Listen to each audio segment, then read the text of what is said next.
can't orgasm with him. One crisis. Maybe you have a defunct clitoris. Does Dr. Berman have the prescription? This is Couples in Crisis. Meet Dash and Kelly, a happy couple of 5 years. But ever since they had a baby, Kelly's vulva has been unhappy.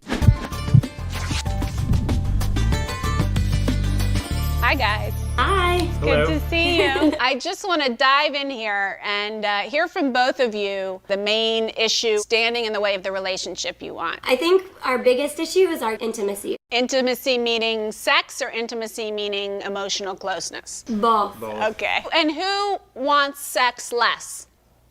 Kelly. And how often are you guys having sex? Well, for a while I've been making sure that I do it at least once a week. Now it's been like 3 weeks, so. Yeah. To me, sex has become such a mechanical thing because I am so kind of disconnected from it when I'm into it now. I'm there basically serving his need. For however long, 4 years now, I've been trying to do what he needs, but I don't want to be like the movie actress anymore, and I don't want to pretend with the partner that I'm with forever that I am enjoying something or liking something that I don't, because that doesn't make it better for me in the long run. And Dash, has your libido changed at all, your desire? No, not really. Yeah. Sometimes I'll say, come on, let's go, or whatever, because I know it's been like a week and I want to make my man happy, you know? Right. And then he'll say no, and it's kind of, it throws me off. Why do you say no? Because I noticed that she's just trying to make me happy, but it's not something that she wants. It's not coming from her.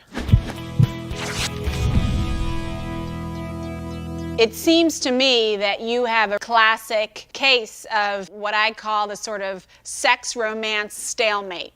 So men get to a sense of emotional closeness for their mate through the physical act of sex. The irony of that is that women need the emotional closeness and the romance in order to want to have sex.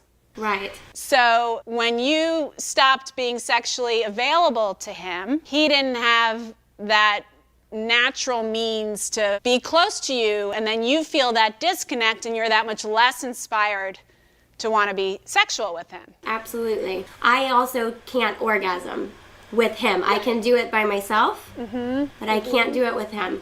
Only 30% of women reach orgasm during sex. And if they do reach orgasm with a partner, it's through other kinds of stimulation, oral sex, manual stimulation.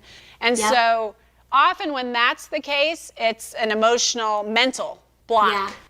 Right. Sometimes it's related to messages you got growing up about what nice girls do and don't do. Absolutely. I was raised Catholic. Yeah, so there's some guilt and inhibitions there. Totally. Absolutely. So there's a couple of things, that we can look at, but I think the first is, Kelly, I want you to write down all the messages you got growing up about what a nice girl should and shouldn't do sexually. And then in the next column, I want you to write, if you can think of it, where those messages came from.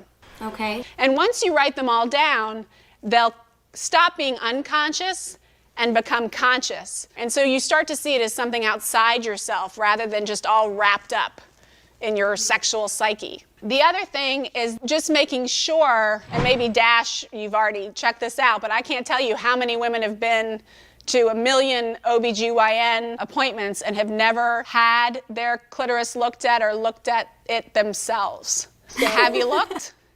Have you mapped things? I feel like mine's all just from showering in a room with a bunch of girls at massage school, I just feel like mine's all tucked in. Right. You know? That's what I'm wondering. And some of those girls that are all hanging out, I think they get to have more fun. Dash, how's Kelly's clitoris? Does it seem normal? Well, it seems normal. It's just that it's a little too high. But It's hidden. It's hidden. Okay. But Does it come out? Does it get bigger with arousal? I don't know. Does it, Dash? We usually have sex with no lights. It's hard to see, but what can I feel? Like there's not much though. Yeah. Maybe you have a defunct clitoris. I know. I know. That's why I've always wanted to come and see you. I'm like, I have to figure this out. So I think that you need a kind of sexual health checkup in that regard. So there's a couple of things that we can look at to kind of shift this stalemate that you've been in. I want the two of you to make a date every single week to rebuild your sexual connection from the ground up. Okay. So that means sex is off the table. You can't have sex until further notice. Okay. Oh.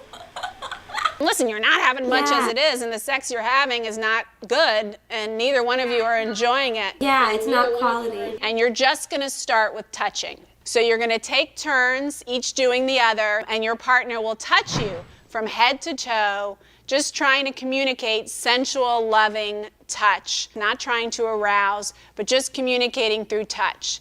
And then after a few weeks, you can do what I call the genital brush by. And then after doing that a few weeks, then you can start lingering there a little bit more. But the goal should not be arousal. The goal is to really take the pressure of sex and orgasm out of the equation. That sounds great, yeah. The second thing I want you to do is I want you to spend 30 minutes 3 times a week making out, okay? And I love you. And kissing and cuddling. Once again, no sex. Okay. Okay? I can tell you, Dash, that one of the things that stimulates a woman's libido the most is kissing and cuddling without the expectation of sex. And we've never had the foundation of just touch and cuddle. We've never had that. Even from the beginning, it was sex. All it's been is just sex. There's nothing else other than straight to sex, and that's it. Dash, as the pressure comes off and the sensuality comes up, she's going to be wanting to cheat and have sex with you. But you're not allowed. You with me so far? I see a big grin and a big relief on Kelly's face. What about you, Dash? Do you feel okay about it so far? Yeah, just let's do it. Okay. All right, guys. I'm rooting for you. Thank you very much. Good luck. For more of Couples in Crisis, be sure to check out our playlist below. If you enjoyed this episode, check out Dr. Berman's play-by-play on this couple. And check out Daily Dose with Jillian Michaels, where Jillian gives you a piece of her mind every day.